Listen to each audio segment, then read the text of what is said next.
میں شروع یہیں سے کروں گا آف کورس کہ توحید اصلاً کیا ہے، اس کی تعریف کیا ہے. شرک پہ انشاءاللہ اس کے بعد ہم اس پہ ڈسکشن شروع کریں گے. میں چاہ رہا ہوں کہ شروع میں توحید کو ذرا واضح کر دیں. توحید اصلاً کیا ہے؟ جی بہت اچھی بات ہے. آپ کا بہت شکریہ، آپ لوگوں نے اس قابل سمجھا. دیکھیے توحید ہے، اس کے معنی جو ہے وہ 3 شیڈ ہیں اس کے. ایک یہ کہ ہم کسی ذات کو یعنی صرف اللہ ہی کی ذات کو خدا مانے. ایک اس کا پہلو یہ ہے. خدا ماننے کا مطلب ہے کہ ڈیوینٹی یا سیکرٹنیس جو ہے وہ صرف ایک ہستی کو ہم دیتے ہیں. تو ایک پہلو اس کا یہ ہے. دوسرا پہلو یہ ہے کہ خدا جیسی توقعات ہم کسی اور سے وابستہ کر لیں. اس کو صفات میں بھی ہم کنسیڈر کرتے ہیں کہ صفات میں شرک کر دیا ہے کہ میں نے آپ کو خدا کی طرح رزق دینے والا مان لیا تو رزق مان لیا آپ سے. یہ صفات کا. تو پہلی چیز یہ ہے کہ ہم خدائی کے معنی میں، ڈیوائن ہونے کے معنی میں کسی اور کو نہیں مانتے. دوسرا یہ کہ ہم کسی کے اندر وہ والی صفات نہیں مانتے جو خدا کے اندر پائی جاتی ہیں. یعنی جو خدا سے توقعات ہوتی ہیں وہ صرف خدا سے ہوتی ہیں، کسی اور سے نہیں ہوتی. اور تیسری چیز یہ ہے کہ ہم عبادت کرنے لگ جائیں کسی اور ہستی کی.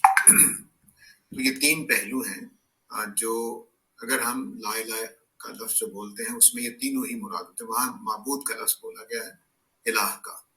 الہ کے معنی ہمارے ہاں معبود یعنی جس ورشپڈ بینگ جو ہے اس کے معنی میں ہم کر دیتے ہیں، لیکن حقیقت میں یہ اس کا ایک شیڈ ہے. الہ کے شیڈ ایک ہے یہ کہ ہم جس کو ہم کہہ لیں کہ عبادت کرتے ہیں. لیکن حقیقت میں الہ کے اندر ایک وہ مفہوم ہے جو ٹھیک ہمارے اردو میں خدا کے اندر اور انگریزی کے گاڈ کے اندر ہوتا ہے. ایک مفہوم وہ ہے. یہ بڑا جامع سا لفظ ہے. یعنی اس کا مطلب ہے کہ ہم اس کو ڈیوائن بینگ مانتے ہیں، اس کے اندر خامی کوئی نہیں مانتے. وہ سب کچھ کر سکتا ہے، سب سے طاقتور ہے، سب سے بڑا ہے. ایک پہلو اس کا یہ ہے.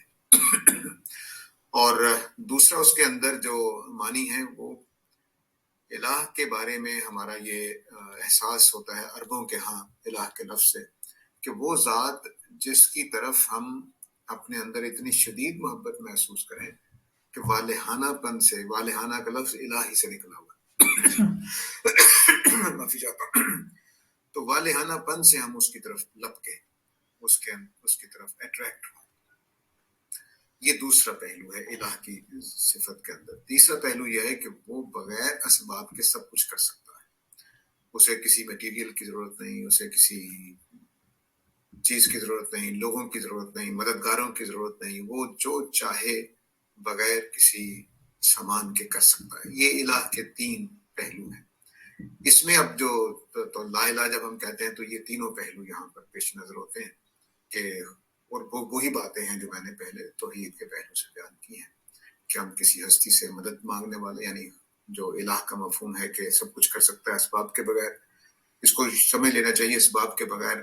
مثال کے طور پر میں سڑک پہ کھڑا تھا، آپ گزر رہے تھے، میں نے کہا جی میری مدد کیجیے، یہ سامان میرے سر پہ رکھوا دیجیے.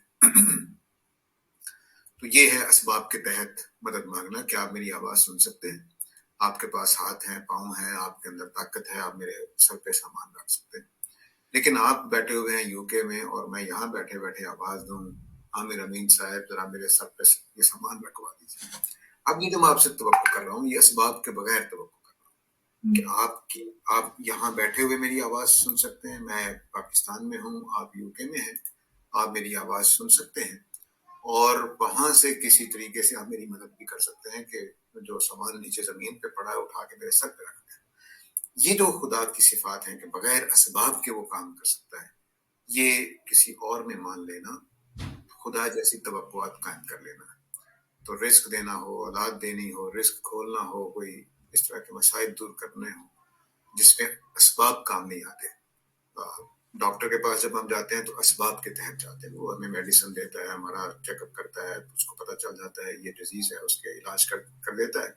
لیکن خدا کو ہم صرف اتنا کہتے ہیں یہ عالم معاملہ ٹھیک کر دے.